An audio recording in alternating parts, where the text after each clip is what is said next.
Hello guys, ನಾವಿವತ್ತು ಮಾಡ್ತಿರೋದು vegetable pulao. Gas ಅಂಟಿಸಿ ಅದ್ರ ಮೇಲೆ ಕುಕ್ಕರ್ ಇಟ್ಟು ಆಯಿಲ್ ಹಾಕ್ಕೊಂಡು ಸ್ಪೈಸಸ್ ಎಲ್ಲ ಎಣ್ಣೆ ಒಳಗಡೆ ಹಾಕ್ಕೋಬೇಕು. ಹಾಕ್ಕೊಂಡು ಅದ್ರೊಳಗಡೆ ಆನಿಯನ್ ಹಾಕ್ಕೊಂಡು ಚೆನ್ನಾಗಿ ಫ್ರೈ ಮಾಡಬೇಕು. ಆನಿಯನ್ ಎಲ್ಲ ಚೆನ್ನಾಗಿ ಫ್ರೈ ಮಾಡಿಕೊಂಡು ಅದರೊಳಗಡೆ 1 ಟೇಬಲ್ ಸ್ಪೂನ್ ಶುಂಠಿ ಬೆಳ್ಳುಳ್ಳಿ ಪೇಸ್ಟ್ ಹಾಕ್ಕೋಬೇಕು.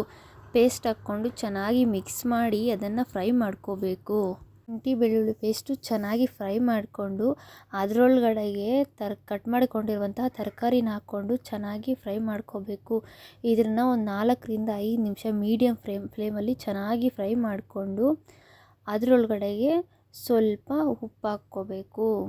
ಸ್ವಲ್ಪ ಉಪ್ಪು ಹಾಕ್ಕೊಂಡು ಚೆನ್ನಾಗಿ ಮಿಕ್ಸ್ ಮಾಡಿ ಅದನ್ನು 1-2 ನಿಮಿಷ ಹಾಗೆ ಬಿಟ್ಟು ಅದರೊಳಗಡೆಗೆ ಪುದೀನ, ಮೆಣಸಿನ್ಕಾಯಿ ಹಾಗೆ ಕೊತ್ತಂಬರಿದು ಪೇಸ್ಟ್ ಹಾಕ್ಕೋಬೇಕು. ಅದನ್ನು ಹಾಕ್ಕೊಂಡು ಚೆನ್ನಾಗಿ ಮಿಕ್ಸ್ ಕೊಟ್ಟು ಈ ಥರ ಎಣ್ಣೆ ಬಿಟ್ಕೊಂಡಾಗ ಅದರೊಳಗಡೆಗೆ ಗರಂ ಮಸಾಲ, ಧನಿಯಾ ಪೌಡರು, ಮೆಣಸಿನ ಪೌಡರ್ ಹಾಕ್ಕೊಂಡು ಚೆನ್ನಾಗಿ ಮಿಕ್ಸ್ ಮಾಡಬೇಕು.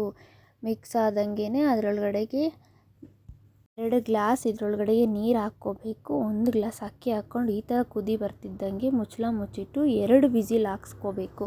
ರೆಡಿಯಾಗಿದೆ ವೆಜಿಟೇಬಲ್ ಪಲಾವ್.